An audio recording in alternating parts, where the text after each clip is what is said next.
Ar žinai, kodėl Didžioji Britanija dabar su nerimu skaičiuoja šimtus milijonų svarų sterlingų nuostolių? Realybė yra tokia, kad Britų ekonomika prarado milžiniškas sumas vien dėl to, jog tūkstančiai aukštos kvalifikacijos lietuvių po Brexit nusprendė susikrauti lagaminus ir grįžti namo arba persikelti į kitas ES valstybes.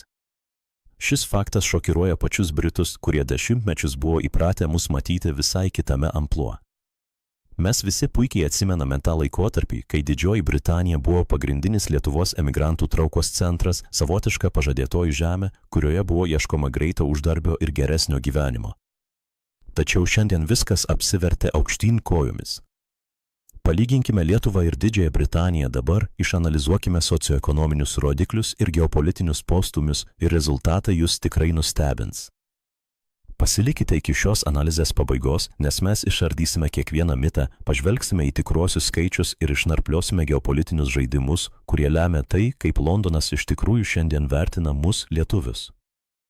Nuo pat Lietuvos įstojimo į ES 2004 metais mūsų šalies suvokimas Didžiojoje Britanijoje buvo giliai stigmatizuotas masinės darbo jėgos migracijos. Tai buvo epocha, kai šimtai tūkstančių rytų ir centrinės Europos piliečių plūstelėjo į Jungtinę karalystę, o Lietuva, vertinant pagal populiacijos dydį, turėjo vieną didžiausių diasporų, viršijančią 100,000 žmonių. Britų bulvarinė spauda, tokia kaip The Sun ar Daily Mail, metų metus tikslingai formavo tipinį lietuvio kaip pigios darbo jėgos paveikslą. Jiems mes buvome tie, kurie renka braškes Lincolnshire, pakuoja mėsą vištienos fabrikuose Peterbore ar lenkia nugarą statybose Londone, esą atimdami darbo vietas iš vietinių darbininkų klasės atstovų. Šis stereotipas buvo toks gajus ir taip giliai įsišaknijęs Britų sąmonėje, kad tapo neatsiejama jų populiariosios kultūros ir politinio diskurso dalimi. Tai buvo galingas propagandinis įrankis, kurio manipuliavo euroskeptikai, galiausiai atvedęs net ir iki paties Brexit sprendimo. Didžioji Britanija ilgai tikėjo, kad Lietuva yra varginga, atsilikusi rytų Europos valstybė, pilka buvusi Sovietų sąjungos dalis, iš kurios žmonės tik ir svajoja pabėgti. Tačiau kodėl šios praeities šmėklos svarbios mums šiandien? Tai svarbu, nes mes privalome suvokti, kaip kardinaliai pasikeitė mūsų valstybės statusas, koks yra tikrasis Lietuvos svoris tarptautinėje arenoje ir kodėl Britų arogancija pakeitė pragmatišką pagarbą. Tai nebe ta pati Lietuva, iš kurios žmonės masiškai bėgo. Šis dešimtmečius gyvavęs stereotipas, absoliutus mitas šiandienos kontekste, nes tiesa yra visiškai kitokia. Žiūrėkime į skaičius ir faktus. Per pastaruosius 10 metų Lietuvos emigrantų profilis Didžiojoje Britanijoje neatpažįstamai pasikeitė. Britų ekonomikos ir demografijos analitikai dabar atvirai pripažįsta, kad naujoji lietuvių karta Jungtinėje karalystėje – tai aukštos kvalifikacijos IT specialistai, moderniosios medicinos atstovai, inžinieriai ir finansininkai. Jie sėkmingai integruojasi į Britų aukštesnėje vidurinėje klasę, užima vadovaujančias pozicijas tarptautinėse korporacijose ir generuoja milžinišką pridėtinę vertę dirbdami Londono Cityje. Mes nebesame žemės ūkio darbininkai, mes esame inovatoriai ir aukščiausio lygio profesionalai, kurių sprendimai veikia globalias rinkas. Duomenys rodo, kad Lietuvos ekonomika nuo 2015 iki 2022 metų augo nepalyginamai greitesniais tempais nei Didžiosios Britanijos. Kol Britai klaidžiojo politinėme Brexit labirinte, patyrė investicijų nutekėjimą ir fiksavo ekonominę stagnaciją, Lietuvos bendrasis vidaus produktas sparčiai stiebėsi aukštyn, fiksuodamas 2–4 procentų metinį augimą. Šiandien Lietuvos BVP vienam gyventojui, įvertinus perkamosios galios paritetą, nenumaldomai artėja prie vakarų Europos standartų ir siekia maždaug 2,400–2,600 eurų. Vidutiniai atlyginimai didžiuosiuose Lietuvos miestuose, tokiuose kaip Vilnius ar Kaunas, jau drąsiai konkuruoja su regioninės Britanijos atlyginimais, ypač kai įvertiname drastiškus pragyvenimo kaštų skirtumus, nekilnojamojo turto įperkamumą ir viešųjų paslaugų kokybę. Kas nutiko su Didžiąja Britanija, kai Lietuva pradėjo ją vytis, o galiausiai tam tikruose technologiniuose ir skaitmenizacijos sektoriuose net ir lenkti? Po Brexit įgyvendinimo atsirado didžiulis šokas. Jungtinė karalystė, užvėrusi duris laisvam darbo jėgos judėjimui, labai greitai pradėjo jausti akivaizdų ir skaudų lietuviško darbštumo, disciplinos ir europietiško intelekto deficitą. Britų žiniasklaida, kuri anksčiau gąsdino visuomenę vadinamąją Baltijos šalių invaziją, staiga turėjo pakeisti toną. Dabar jie desperatiškai rašo apie katastrofišką Europos darbo jėgos trūkumą. Logistikos kompanijos, kurios negali išvežioti prekių, restoranai priversti trumpinti darbo valandas, ligoninės dūstančios nuo slaugytojų trūkumo ir net aukštųjų technologijų sektoriai skambina pavojaus varpais. Jiems skauda, kad Lietuva sugebėjo sukurti tokią dinamišką, modernę ir saugią ekonominę aplinką, į kurią jos piliečiams ne tik apsimoka, bet ir norisi grįžti. Ši emocija tai ne šiaip apmaudas, tai gilus pavydas sumišęs su baime, kylantis iš suvokimo, kad Britų rinka prarado vertingą žmogiškąjį kapitalą, kurio patys Britai nesugeba greitai atkurti per savo švietimo sistemą. Londono sityje patirtį sukaupę Lietuvos finansinių technologijų ekspertai dabar kuria ir augina startuolius Vilniuje, paversdami mūsų sostinę vienu iš svarbiausių ir agresyviausiai augančių fintech centrų visoje Europoje. Tokios įmonės kaip Vinted ar Nord Security įrodė, kad milijardiniai verslai gali būti kuriami čia, Lietuvoje. Britams tenka nuryti kartu piliulę ir pripažinti, kad epocha, kai Lietuva asocijavosi išskirtinai su pigia darbo jėga, baigėsi negrįžtamai. Bet ekonomika ir demografiniai pokyčiai yra tik viena šio sudėtingo medalio pusė. Tikrasis Lietuvos vertės suvokimas atsiskleidžia per geopolitinę prizmę ir karinį bendradarbiavimą. Nors ekonominiai ir prekybiniai ryšiai po Brexit tapo sudėtingesni dėl išaugusios biurokratijos, muitų ir logistinių barjerų, politinis ir karinis bendradarbiavimas tarp Vilniaus ir Londono sustiprėjo iki beprecedenčio lygio. Jungtinė karalystė labai aiškiai mato Lietuvą ne kaip mažą, nereikšmingą valstybę rytiniame pakraštyje, o kaip vieną svarbiausių, lojaliausių ir strategiškai reikšmingiausių savo sąjungininkių jungtinėse ekspedicinėse pajėgose UTF.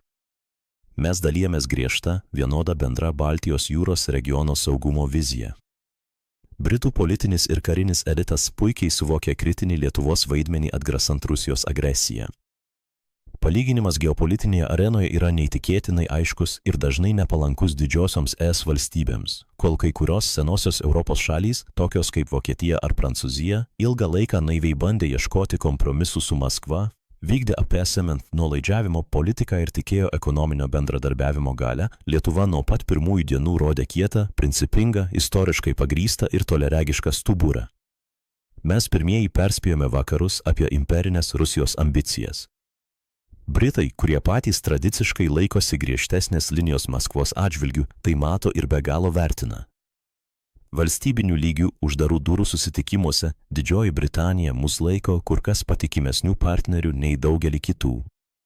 Londonas aktyviai treniruoja Lietuvos ginkluotąsias pajėgas, vykdo bendras karinės pratybas ir netgi vertina mūsų regioną kaip esminę bazę žvalgybiniai informacijai rinkti, analizuoti ir reaguoti į hibridinės grėsmes NATO rytų flange. Kalbant apie atsparumą ir valstybinę brandą, negalima nepaminėti dar vieno faktoriaus, kuris Britams, kaip ir visam vakarų pasauliui, sukelia nuoširdžią nuostabą ir gilią pagarbą. Tai mūsų strateginė energetinė nepriklausomybė. Britai, matydami, kaip sunkiai, skausmingai ir chaotiškai ta pati Vokietija bandė atsiplėšti nuo rusiškų dujų adatos po pilno masto invazijos į Ukrainą 2022 metais, negali patikėti, kaip greitai ir efektyviai Lietuva sugebėjo visiškai atsisakyti Rusijos energetikos išteklių. Klaipėdos suskystintų gamtinių dujų SKD terminalas Independence, pastatytas dar gerokai prieš prasidedant atviram karui ir atlaikęs didžiulį politinį pasipriešinimą, Londono akyse tapo strateginio mąstymo, valstybinės valios ir nacionalinio saugumo užtikrinimo etalonų. Faktai yra neatremiami. Maža Baltijos šalis sugebėjo padaryti tai, kas atrodė neįmanoma didžiosioms, turtingoms Europos ekonomikoms. Tai sukūrė milžinišką pagarbos kapitalą Didžiosios Britanijos institucijose ir įtvirtino Lietuvos kaip atsparios ir provakarietiškos valstybės įvaizdį. Ką visa ši analizė reiškia mums, Lietuvos piliečiams? Tai reiškia, kad atėjo laikas išmesti į šiukšliadėžę nepilnavertiškumo kompleksą. Mes privalome nustoti žiūrėti į save per senų, dešimtmečių senumo stereotipų prizmę. Mes nebesame nei vargšai giminaičiai, nei prašytojai tarptautinėje arenoje. Šiandien Lietuva eksportuoja į Didžiąją Britaniją savo intelektą, inovacijas ir itin vertingą saugumo ekspertizę, o mainais gauna galingas geopolitinės saugumo garantijas bei stiprų sąjungininką NATO struktūrose. Jungtinės karalystės rinka, nepaisant Brexit iššūkių, vis dar išlieka gyvybiškai svarbia platforma Lietuvos verslui, kuris ieško kelių į globalias rinkas, tačiau dabar mes ten žengiame kaip lygiaverčiai partneriai, siūlantys aukštos pridėtinės vertės IT produktus, biotechnologijas ar lazerių sistemas, o ne tik pigias darbo rankas.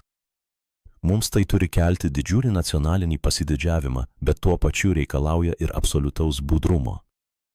Mūsų sėkmė nėra duotybė. Mes turime išlaikyti šį ekonominio augimo ir technologinės plėtros tempą, nuolat investuoti į švietimą, stiprinti savo demokratinės institucijas ir toliau rodyti nepalaužiamą lyderystę regiono saugumo klausimais. Apibendrinant šią situaciją matome, kad Didžiosios Britanijos požiūris į Lietuvą išgyveno fundamentalią transformaciją, kokios pavydėtų daugelis pasaulio valstybių. Nuo paprastų žemės ūkio darbininkų, kuriais iš laikraščių puslapių buvo gąsdinami Britų rinkėjai, mes per nepilnus 20 mečius evoliucionavome į nepakeičiamus saugumo partnerius ir technologijų inovatorius, be kurių Londono modernioji ekonomika sunkiai įsivaizduojama. Skirtumas tarp to, kaip mus matė 2004-aisiais ir kaip mato dabar, yra milžiniškas. Mes aplenkėme jų pačių lūkesčius, sugriovėme dešimtmečius kurtus ir puoselėtus mitus ir įrodėme, kad valstybės dydis neapibrėžia jos potencialo. Faktai kalba patys už save. Britai šiandien praranda milijonus dėl išvykstančių mūsų talentų, bet geopolitinėje arenoje laimi neįkainojamą sąjungininką kovoje už visos Europos laisvę. Tai yra mūsų sėkmės istorija, parašyta ne kažkieno kito, o mūsų pačių darbų. Būtų labai įdomu sužinoti, ką jūs manote apie šią situaciją. Ar patys pastebėjote šį Britų ar kitų vakariečių požiūrio pokytį į Lietuvą savo kasdienėje aplinkoje ar verslo ryšiuose? Parašykite savo nuomonę komentaruose, nes diskusija apie mūsų valstybės ateitį, mūsų pasiekimus ir mūsų vietą pasaulyje yra tai, kas stumia mus į priekį. Ar norėtumėte, kad parengčiau panašią gilią analizę apie tai, kaip šiandien Lietuvą mato Vokietija arba Jungtinės Amerikos valstijos?